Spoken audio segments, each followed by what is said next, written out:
welcome back to Tasting Flavors. Today I have for you a Navratri special recipe called the Sabudana Tikki. This is a very quick and a very simple recipe made using sabudanas. Crisp from outside and soft and gooey from inside. They taste amazing. So if you like what you see so far, then please keep on watching the video. So the first step is to prepare the mixture for the tikkis.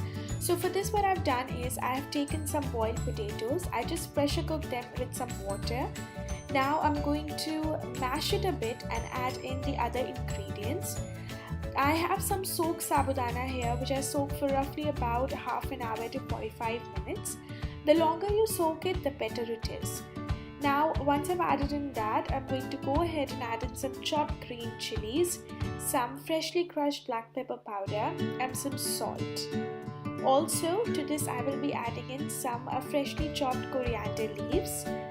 Now I'm going to mix this really well together using my hands. You can also use any other apparatus to mix this really well. Now here's a trick. If you're a beginner, you can use some more quantity of potatoes just so that it becomes easier for you to shape the tikkis and to handle them.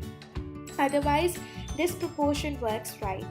You can check the exact measurements of all the ingredients in the description box below. Now I'm going to shape the tikkis, for which I have greased my palms a bit. Now you make in any shape of your choice. I will be keeping a small to medium sized shapes.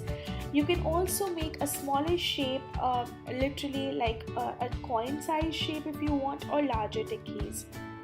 Once you shape up all the tikkis really well together, it is very important that you let them rest. If you fry them straight away, they will all break off. So I'm going to put it in the freezer for at least 25 minutes. Here I have some hot oil with myself. I'm going to drop in the prepared tikkis into the hot oil and let it fry. Make sure that you do not touch them until you see that they have automatically changed their color. If you do so, you might end up breaking them. So let them fry for at least 4 to 5 minutes on one side on medium heat. Once you see that they've got a nice golden brown color, take them out on a paper towel and it is ready to be served. You can accompany this along with mint and coriander chutney, recipe to which would be left in the description box below, so you can have a look at that. So I hope that you like this recipe today and that you will give it a try. Do let me know what you think about it. Do follow the tricks and I'm sure it will be a no-fail and an amazing recipe. Thanks a lot for watching today's video. Don't forget to subscribe to my channel and like the video. Share it with your family and friends. If you have any requests, please let me know in the comment section below.